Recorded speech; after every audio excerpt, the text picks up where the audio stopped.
그런데 오바마의 머스크까지 트럼프 대통령의 이 관세 정책에 브레이크, 제동을 거는 목소리가 있고요.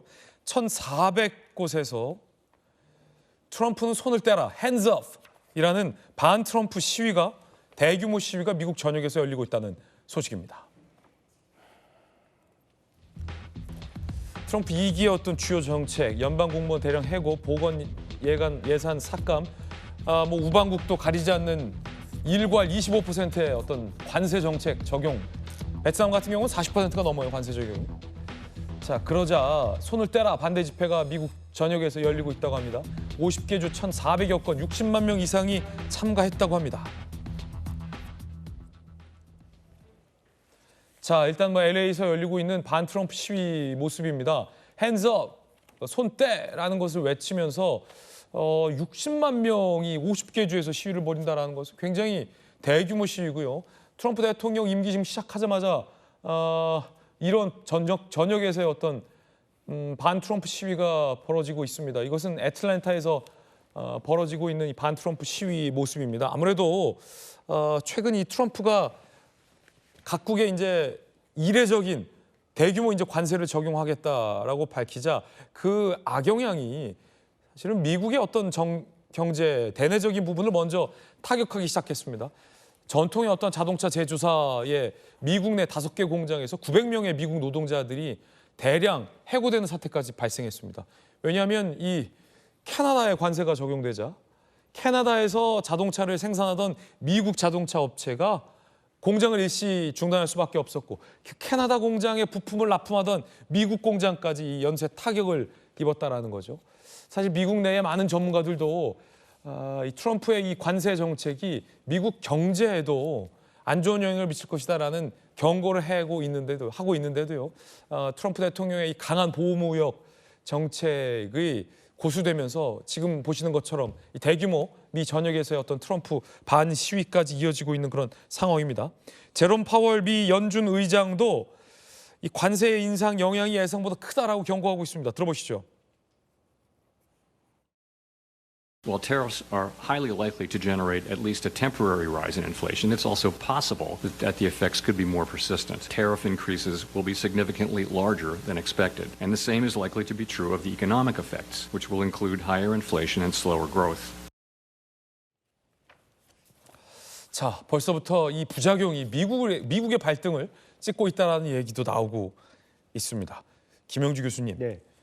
사실은 이 무역이라는 것은 상호 효과잖아요. 그러니까 우리만 하더라도 미국과 오랜 이 FTA 관계를 맺으면서 각자 유불리한 측면이 있잖아요. 우리 자동차는 유리한 조건에 미국에서 팔리고 있는 대신 미국의 어떤 농축산물은 유리한 조건 하에 또 우리에 수출되고 있는 게 상호작용인데 일괄 다 관세를 높여놓으니까 당장 유럽 같은 경우도 보복 관세 취하겠다라는 얘기 나오고 있고요.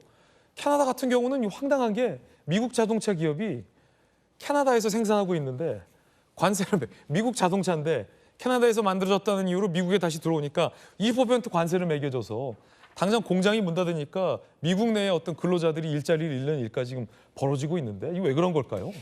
그렇습니다. 지금 이제 그야말로 사람이 안 사는 펭귄만 사는 무인도조차도 관세를 때렸다고 하는 정도니까. 그렇군요. 예, 상당히 전 세계적인 반향 또 우스개가 나올 수밖에 없고 실제로 관세율조차도 주먹구구식이다. 실제로 미국이 불공정한 관세에 의해서 어떻게 영향을 받았냐를 가지고 그 받은 것에 50% 관세를 때린 게 우리나라는 50%, 미국이 50% 손해 보는데 반만 깎아서 25%다. 각각의 토론하기도 어렵고 미국 뉴욕 타임즈는 이미 미국이 이제 그동안에 얘기했던 이란이나 북한과 같은 불량 국가가 됐다 이런 얘기까지 하고 있습니다. 오죽하면 머스크조차도 도저히 안 된다. 자기 제품조차도 관세 혜택이 됐고요. 애플도 지금 지난번에 결국에는 트럼프 대통령 취임식에도 팀쿡이 왔단 말이죠. 근데 애플 제품의 한 80%가 중국에서 만들어지고 있어요. 그러니까 전체적으로 보면 누구를 위한 말하자면 관세냐. 물론 미국이 갖고 있는 적자를 메꾸기 위한 관세. 오늘은 혁명의 날이다.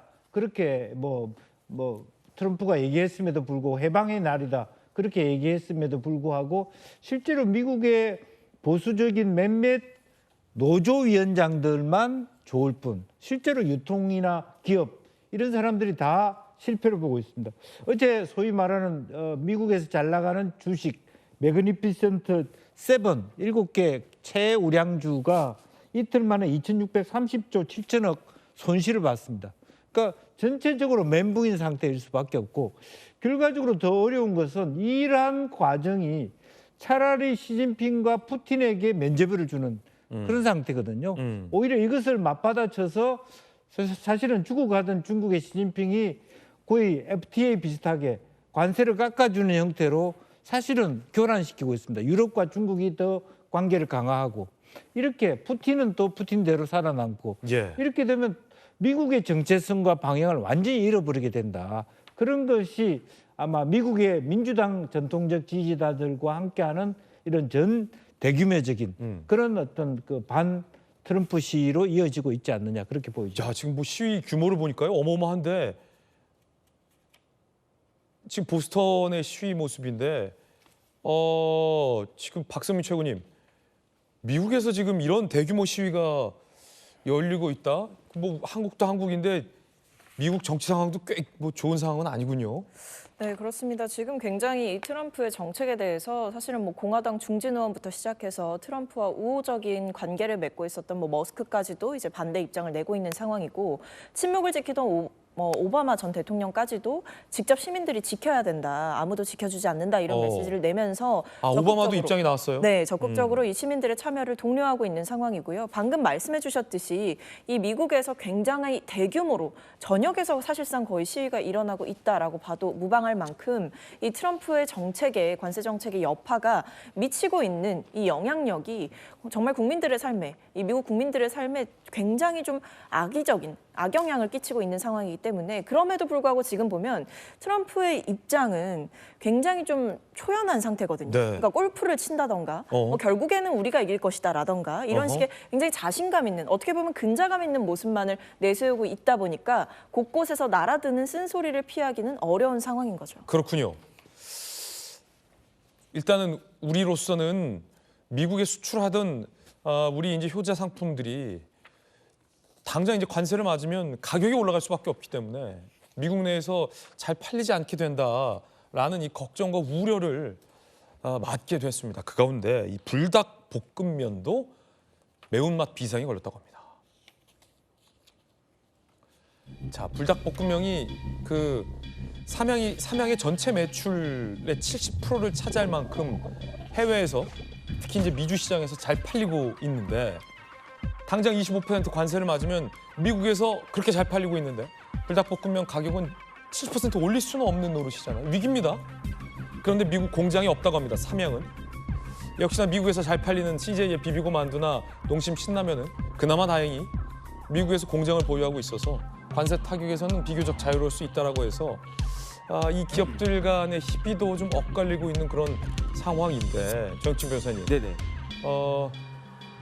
사실 이제는 뭐 대한민국의 위상이 라면 회사라고 해서 뭐 국내에서만 팔고 이런 게 아니라 뭐 지금 비비고 만두, 농심 신라면, 불닭볶음 미국에서 엄청 팔리잖아요. 네네. 남의 일이 아니에요. 네. 그래서 저도 이번에 처음 알았는데 그 삼양이 미국에 공장이 없다. 네. 그다음에 뭐 웬만하면 있겠지라고 생각을 했었는데 그런데 뭐 상식적으로 봤을 때 관세가 올라가면은 물가는 올라갈 수밖에 없지 않습니까? 손해 보면서 팔 수는 없는 거니까 그러니까 물가가 올라갈 수밖에 없고 그러니까 먼저 반응하는 것이 무엇인가? 그게 주가 아니겠습니까? 그래서 지난주에 주가가 폭락했고 우리나라도 오늘 그 시장이 굉장히 안 좋은 것 같다 그런 생각이 드는데 지금요 세상이 옛날하고 달라요. 이 전 세계가 완전히 분업화가 돼가지고 당장 애플만 하더라도 뭐 아이디어 같은 것들은 미국에 있는 유명한 엔지니어들이 하겠지만 실질적인 생산은 뭐 중국에서도 하고 다른 나라에서도 하고 그렇게 되는 것이 아니겠습니까? 그러한 세계적인 그런 네트워크 시스템 시스템을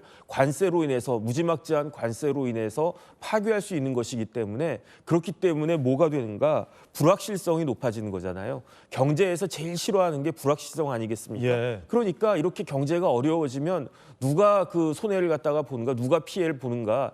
지금 반 트럼프 시위를 딱 보니까 헤이 빌리어네어 이렇게 되어 있단 말이죠. 트럼프 대통령은 뭐 엄청난 그 부자니까, 그러니까 당신은 뭐 거기에다 대통령이니까 먹고 사는 게 빠듯하지 않겠지만 당장 하루 벌어 하루 먹고 사는 서민들 입장에서는 물가가 올라가면 굉장히 힘들어진다. 이런 부분들에 대해서 어느 정도 생각을 하고 그리고 정책을 집행했었어야 되는 것이 아닌가. 이런 반발이 언제나 이제 그 안정될 수 있을까 저도 걱정이 많이 됩니다. 자, 이런 반트럼프 시위와 미국 경제에 대한 우려가 나오자 오바마 전 대통령도 입장을 밝혔다고 합니다. 들어보시죠. Speaking publicly for a while, I've been watching a little bit. It is up to all of us to fix this. It's not going to be because somebody comes and saves you. The most important office in this democracy is the citizen. 자, 이런 반트럼프 시위, 트럼프 대통령은 뭘 하고 있을까요? 골프를 쳤다고 합니다. 여유 만만입니다. 버티라는 겁니다. 확신이 나름 있는 것 같아요. 이것은 경제혁명이다. 버텨라. 결과는 역사적일 것이다. 마르라고 리조트에서 일부러 이제 여유 있는 모습을 보여주는 거죠. 우리가 맞다. 우리의 방향이 맞다. 관세 발표 여파 이틀 만에 증시 9,600조가 증발됐는데 경제혁명 버티다. 일시적인 것이다. 라며 트럼프 대통령은 여유만만의 모습을 보이고도 있습니다.